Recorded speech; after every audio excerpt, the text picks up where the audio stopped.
não menos importante, algumas associações que são, aqui eu escrevi clínica, mas na verdade são associações biológicas que têm alguns polissacarídeos, né? Então, se você pegar, por exemplo, chamado ácido hialurônico, então esse ônico já diz que é um processo de oxirredução que aconteceu na estrutura do açúcar, né?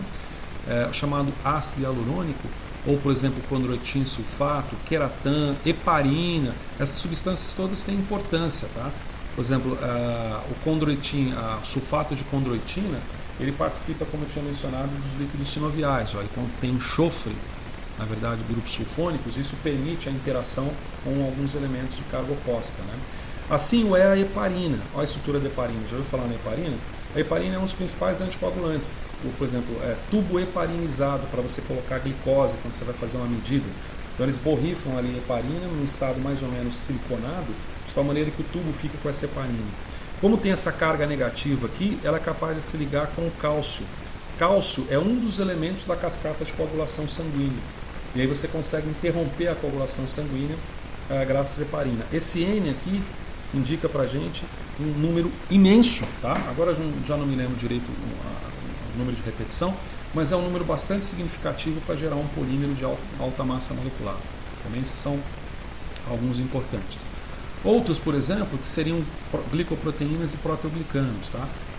Quando se fala hoje por exemplo, SARS-CoV-2, né? SARS-CoV-2, existem algumas glicoproteínas importantíssimas ali que são relacionadas à resposta imunogênica que se dá, ou melhor, a resposta de anticorpos que a gente tem em cima dessas proteínas da SARS, né? Dessas proteínas do Covid. Então a glicoproteína nada mais é do que uma proteína normalmente de membrana, tá? Uma proteína de membrana que possui estruturas de carboidratos, você vê aqui, ó, saindo ligadas covalentemente, são ductos covalentes, tá? O que é diferente de proteoglicano. Proteoglicano você tem, parece aqui uma centopeia, mas na verdade você tem aqui uma fita, tá? Seria de ácido hialurônico, portanto um polímero de carboidrato dele derivado por oxirredução. E aí você tem outros, queratan sulfato, condroitin sulfato, alguns agregados aqui, né? Agregantes de código proteico. E aí você tem estruturas proteicas também. Esses proteoglicanos, assim como glicosaminoglicanos, aqui glicosaminoglicanos não apareceram. Então você tem também, eu vou colocar aqui também, glicosaminoglicanos. Glicosaminoglicanos. Eles são muito importantes, no caso do proteoglicano, se você observar, ele parece uma esponja. Então imagine que você mergulha isso daí em água, ele vai absorver essa água. Agora imagine que isso aí aperta e expulsa a água. É isso que permite você expulsar ou você absorver a água da região de líquidos sinoviais, por exemplo, da junta de líquidos sinoviais, tá? É a função desses proteoglicanos principais. Comunicação celular. Então você tem várias glicoproteínas que são relacionadas, por exemplo, para comunicação entre células, ou então para reconhecimento antígeno-anticorpo de vírus ou de bactérias, né? Ou mesmo simplesmente cadeias de oligosacarídeos que são presentes nas estruturas. A mais comum delas, mais conhecida delas, é o sistema ABO sanguíneo. Olha que interessante o sistema ABO sanguíneo. Isso aqui é um sangue do tipo O, isso aqui é um sangue do tipo A, e esse aqui é um sangue do tipo B. Então você tem uma glicoproteína gigante. Na ponta dessa glicoproteína você pode ter, por exemplo, um derivado de uma galactose ou a própria galactose. Se tiver a galactose, só a galactose, então você tem um sangue chamado B. Se tiver uma galactosamina, então isso aqui é uma galactosamina, você tem um sangue do tipo A. E se você não tiver nenhuma das duas, você tem um sangue do tipo O. Então eu, por exemplo, sou tipo O. Significa que se eu doar o meu sangue para uma outra pessoa,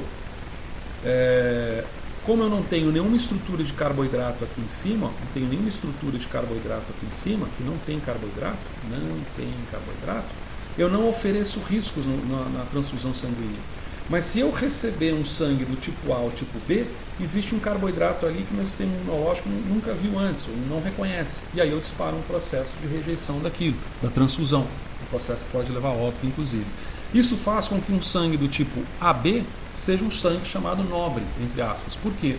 Porque ele pode receber tanto do O, que não tem nada, quanto do A, porque ele já possui a galactosamina, quanto do B, que ele já possui a galactose, mas ele só pode doar para alguém que tenha também o sangue tipo AB, por isso que é chamado de nobre. Tá? Quer dizer, ele pode receber de todos, da plebe, mas ele só pode doar para a nobreza.